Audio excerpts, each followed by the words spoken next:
Triodan est fier de vous présenter le système de matrice sectionnelle V3, le meilleur moyen de réaliser des restaurations composites de classe 2. Cette vidéo illustre deux cas classiques et inclut des astuces très utiles à l'utilisation de ce système. Premier cas, MO à l'aide du V3 universel pour molaire. Avant de créer la cavité, placez un wave wedge approprié dans l'espace interproximal. En vous aidant de votre main libre, faites pivoter le coin pour qu'il soit orienté de façon idéale.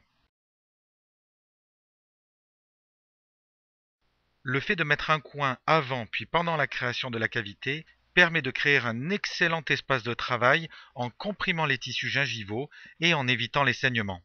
Dans la plupart des cas, une fois la cavité réalisée, vous n'aurez pas besoin de le retirer pour insérer la matrice. Pour provoquer l'ouverture des pin tweezers et relâcher l'objet transporté, pressez l'arrière des branches. Pour au contraire augmenter la force de serrage sur l'objet transporté, pressez l'avant des branches. En position passive, les pressels maintiendront vos coins et vos matrices de la façon la plus sûre. Saisissez la matrice V3 appropriée avec une pin tweezer et recourbez la patte vers vous de façon à créer un contre-angle qui va permettre d'insérer la matrice en direction de l'apex. Veillez à faire en sorte que l'extrémité dorée, celle qui est dotée de la clavette, soit du côté opposé à la dent. Ainsi, la clavette n'accrochera pas la patte lorsque vous retirerez la presselle. Insérez à présent la matrice entre le coin et la cavité.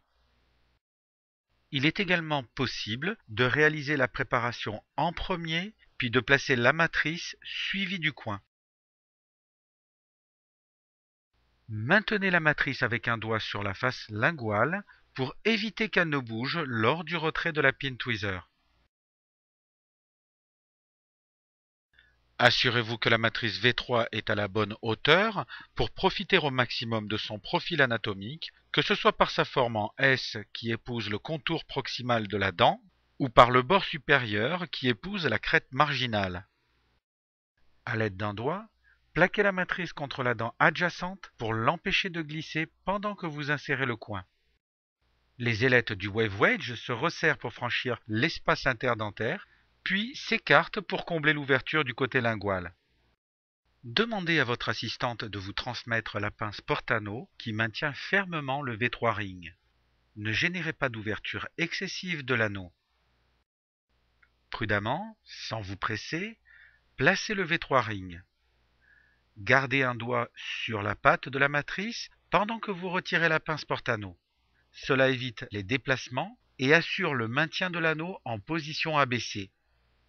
Assurez-vous également que l'anneau est en position stable, en contact direct avec le coin comme ci-dessus, avec les extrémités de l'anneau derrière la matrice et à cheval sur le coin.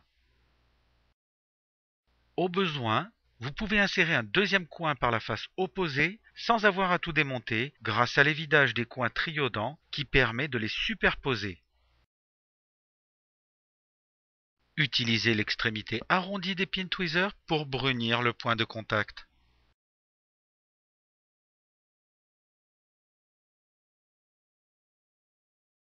Réalisez l'etching de la cavité comme à votre habitude.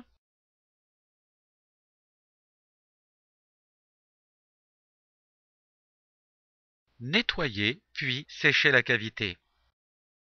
Polymérisez la dernière couche de composite.